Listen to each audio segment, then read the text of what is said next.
പാറ്റകൾ നടത്തിയ സമരത്തിൽ ഒരുപാട് അക്രമ സംഭവങ്ങൾ ഉണ്ടായി എന്നുള്ളത് നമ്മളെല്ലാവരും ഈ കണ്ണുകൊണ്ട് കണ്ടതാണല്ലേ. അപ്പോൾ പാറ്റകൾ സമരം നിർത്തുന്ന സമയത്ത് ഗവൺമെന്റിനോട് മുന്നോട്ട് വെച്ച ഡിമാൻഡുകളിൽ ഒന്ന് ഈ സമരത്തിൽ പങ്കെടുത്തവർക്കെതിരെ അല്ലെങ്കിൽ അവിടെ സമരം ചെയ്തവർക്കെതിരെ എടുത്ത കേസുകൾ പിൻവലിക്കണം, ആർക്കെതിരെയും തുടർ കേസുകളൊന്നും എടുക്കരുത് എന്നാണ്. ഗവൺമെന്റ് അത് സമ്മതിച്ചു എന്നാണ് പിന്നീട് മനസ്സിലാക്കാൻ കഴിയുന്നത്. അതിനുശേഷം ധർമ്മേന്ദ്ര പ്രധാൻ രാജിവെക്കുന്നു. പാറ്റകൾ പറഞ്ഞ എല്ലാ ഡിമാൻഡുകളും ഗവൺമെന്റ് അംഗീകരിക്കുന്നു. പാറ്റകൾ പിരിഞ്ഞു പോകുന്നു. എന്നാൽ ഇന്നലെയും ഇന്നുമായിട്ട് സമരത്തിൽ പങ്കെടുത്ത പലർക്കെതിരെയും കേസുകൾ എടുക്കുന്നു എന്ന് പറഞ്ഞുകൊണ്ട് പാറ്റകൾ ഇന്ന് വന്നിട്ടുണ്ട്. അതായത് ഡൽഹി പോലീസ്, BJP ഭരിക്കുന്ന സംസ്ഥാനങ്ങളിലുള്ള പോലീസുകൾ, അതായത് ഇപ്പോൾ ഉത്തർപ്രദേശ്, ആസാം തുടങ്ങിയ സംസ്ഥാനങ്ങളിലെല്ലാം സമരക്കാർക്കെതിരെ കേസുകൾ എടുക്കുന്നുവെന്നും ഇത് പറഞ്ഞ വാക്ക് തെറ്റിക്കുന്നതിന് തുല്യമാണ്, ഇങ്ങനെ കേസ് എടുക്കുകയാണെന്നുണ്ടെങ്കിൽ ഞങ്ങൾക്ക് വീണ്ടും സമരം ചെയ്യേണ്ടി വരും എന്നൊക്കെ ഇപ്പോൾ നമ്മുടെ CJP ആളുകൾ പറയുന്നുണ്ട്. ഇവിടുത്തെ ഒരു കുഴപ്പം എന്താന്ന് വെച്ചാൽ നമ്മളിത് നേരത്തെ തന്നെ ഡിസ്കസ് ചെയ്തൊരു ടോപ്പിക്കാണ്. സമരം അവസാനിച്ചാലും ഈ സമരത്തിൽ അക്രമം കാണിച്ച ഓരോരുത്തരെയും പിന്നാലെ നടന്ന് പൊക്കാനുള്ള നടപടിയായിരിക്കും പോലീസിന്റെ ഭാഗത്തുനിന്ന് ഉണ്ടാവുക. കാരണം നമ്മൾ ഈ പ്രൊട്ടസ്റ്റിന്റെ ഇടയിൽ കണ്ട കുറച്ച് കാര്യങ്ങൾ അതീവ ഗൗരവമുള്ളതാണ്. ഈ ഒരു സമാധാന പ്രക്ഷോഭത്തിന്റെ ഇടയിലേക്ക് വൻതോതിൽ അക്രമകാരികൾ നുഴഞ്ഞു കയറിയിട്ടുണ്ട് എന്നത് വളരെ വ്യക്തമാണ്. അത് ആർക്കും നിഷേധിക്കാൻ പറ്റില്ല. കുറെ ഉദാഹരണങ്ങൾ നമ്മുടെ മുമ്പിലുണ്ട്. ഞാൻ അതിൻ്റെ ഒന്നും ദൃശ്യങ്ങൾ എനിക്ക് ഇതിനകത്ത് ആഡ് ചെയ്യാൻ കഴിയില്ല, എങ്കിലും പറയാം.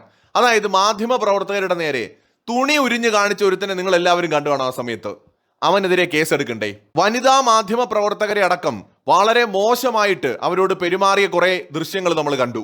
അവർക്കെതിരെ കേസെടുക്കണ്ടേ? ഗവൺമെന്റിന്റെ വാഹനങ്ങൾ അടിച്ചു തകർത്തവർക്കെതിരെ, പോലീസ് വാഹനങ്ങൾ അടിച്ചു തകർത്തവർക്കെതിരെ, അവിടെ നിന്ന് പച്ച കള്ളം പ്രചരിപ്പിച്ചവർക്കെതിരെ, കലാപ ആഹ്വാനം നടത്തിയവർക്കെതിരെ, പ്രധാനമന്ത്രിയുടെ അമ്മയ്ക്കും അച്ഛനും അടക്കം പച്ച തെറി വിളിച്ചവർക്കെതിരെ, ഇവർക്കെതിരെ ഒന്നും ഒരു നടപടിയും എടുക്കണ്ടെന്നാണോ പറയുന്നത്? ശരിയാണ്, ജന്തർ മന്ദറിൽ കോക്രോച്ചുകളിൽ ഒരു വിഭാഗം പേര് വളരെ സമാധാനപരമായി തന്നെയാണ് സമരം നടത്തിയത്. നമുക്കത് നിഷേധിക്കാൻ പറ്റില്ല. അതിന്റെ നേതൃത്വത്തിലുള്ള ആളുകളടക്കം തീർച്ചയായിട്ടും സമാധാനത്തോടെ സമരം ചെയ്യുന്നതൊക്കെ നമ്മൾ കണ്ടു. അവരാരും അക്രമാസക്തരായിട്ടില്ല. പ്രത്യേകിച്ച് സമരത്തിന്റെ മുന്നണിയിൽ ഉണ്ടായിരുന്ന ആളുകൾ കുറെ മുദ്രാവാക്യങ്ങൾ, വളരെ പ്രശ്നമുണ്ടാക്കുന്ന തരം മുദ്രാവാക്യങ്ങളൊക്കെ വിളിച്ചിട്ടുണ്ട്. കലാപം ഉണ്ടാവുന്ന തരത്തിലുള്ള മുദ്രാവാക്യങ്ങളൊക്കെ വിളിച്ചിട്ടുണ്ട്. പക്ഷെ എന്നിരുന്നാലും ഗവൺമെന്റിന് വേണമെങ്കിൽ ഒരു ഒത്തുതീർപ്പിന്റെ ഭാഗമായിട്ട് അതൊക്കെ ക്ഷമിക്കാം. എന്നാൽ അവിടെ അക്രമം കാണിച്ചവര്, അട്ടിമറി നടത്താനായി പരിശ്രമിച്ചവര്, രാജ്യത്ത് കലാപമുണ്ടാക്കാൻ ശ്രമിച്ചവര്, തീവ്രവാദികൾ, ഈ കലാപത്തിൽ ഇടപെടാൻ ശ്രമിച്ച ഭീകരവാദികൾ, അതുപോലെ തന്നെ പല തരത്തിലുള്ള അക്രമങ്ങൾ കാഴ്ചവെച്ചവർ, സ്ത്രീകളോട് മോശമായി പെരുമാറിയവർ, എത്രയോ ആളുകൾ അവിടെയുണ്ട്. ഒടുവിൽ ഈ അഭിജിത്തിന് തന്നെ പറയേണ്ടി വന്നു, തങ്ങളുടെ സമാധാന പരമായിട്ട് നടത്തിയ സമരത്തിലേക്ക് അക്രമകാരികൾ കടന്നുകൂടിയിട്ടുണ്ട് എന്ന്. അപ്പൊ അങ്ങനെ ഒരു സാഹചര്യം ഉണ്ടായത് എല്ലാവരും കണ്ടതാണ്. അവരെ ഒന്നും ഈ ഒത്തുതീർപ്പിന്റെ പേരിൽ വെറുതെ വിടാൻ ഭരണകൂടത്തിന് കഴിയില്ല. ഇവര് ഈ രാജ്യത്തിന് തന്നെ ഭീഷണിയാണ്. നാളെയും ഇതുപോലുള്ള പ്രശ്നങ്ങൾ ഉണ്ടാക്കും. ഈ രാജ്യത്തെ വിദ്യാർത്ഥികൾക്കോ ആർക്ക് വേണമെങ്കിലും സമാധാനത്തോടെ സമരം ചെയ്യാനുള്ള എല്ലാ അവകാശങ്ങളും സ്വാതന്ത്ര്യങ്ങളും ഉണ്ട്. നമ്മുടെ രാജ്യമാണ്, നമ്മൾ തെരഞ്ഞെടുത്ത ഭരണകൂടമാണ്. ഇവിടെ പോലീസോ അല്ലെങ്കിൽ ഇവിടെ ഭരിക്കുന്നവരോ ഒന്നും നമ്മുടെ മുകളിലാണെന്ന് പറയാൻ പറ്റില്ല. ജനങ്ങളാണ് തിരഞ്ഞെടുക്കുന്നത്. ഓരോ ഉത്തരവാദിത്തങ്ങൾ അവരെ ഏൽപ്പിച്ചിരിക്കുന്നു എന്ന് മാത്രം. അങ്ങനെ ജനങ്ങൾ തെരഞ്ഞെടുത്ത ഭരണകൂടത്തിന് മേൽ ജനങ്ങൾക്ക് എല്ലാ അവകാശങ്ങളുമുണ്ട്.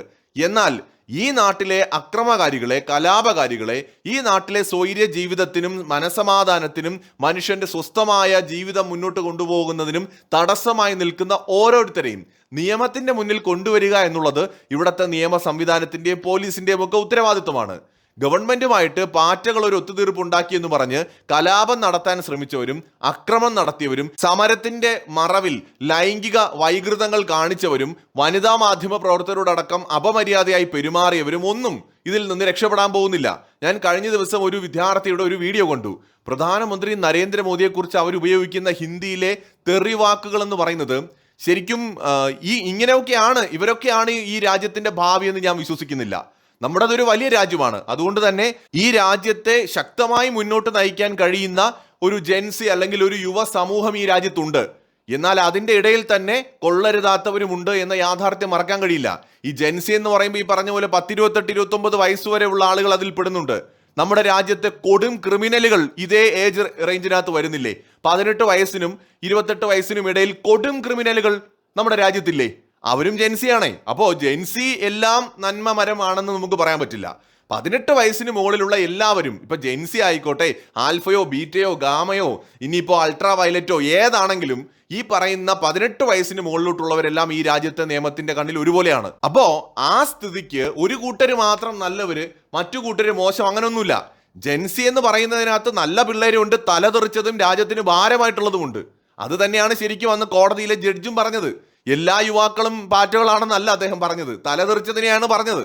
പക്ഷേ കുറെ ആളുകൾ അതിനെ എല്ലാ യുവാക്കൾക്കും എതിരെ എന്ന് പറഞ്ഞ് വളച്ചൊടിച്ചിട്ട് അവരൊരു കലാപമാക്കി മാറ്റി. ഞാൻ ചോദിക്കുന്നത്, ഈ പ്രേക്ഷകർ തന്നെ പറയൂ, 18 വയസ്സിനും 28 വയസ്സിനും ഇടയിൽ പ്രായമുള്ള കുറ്റവാളികളായിട്ടുള്ള ആരും ഈ നാട്ടിലില്ലേ? എത്രയോ പെൺകുട്ടികളെ മാനഭംഗപ്പെടുത്തിയ, ബലാത്സംഗം ചെയ്ത ഈ ഏജ് ഗ്രൂപ്പിലുള്ള ആൾക്കാർ ഈ രാജ്യത്തില്ലേ? കൊടും കുറ്റവാളികളില്ലേ? ഗുണ്ടകളില്ലേ? തീവ്രവാദികളില്ലേ? ഭീകരവാദികളില്ലേ? രാജ്യത്തിന് ഒറ്റുകൊടുത്തവരില്ലേ? അപ്പൊ ഈ ഏജ് ഗ്രൂപ്പിലുള്ള ആൾക്കാരൊക്കെ നല്ലവരാണെന്ന് പറയാൻ പറ്റുമോ?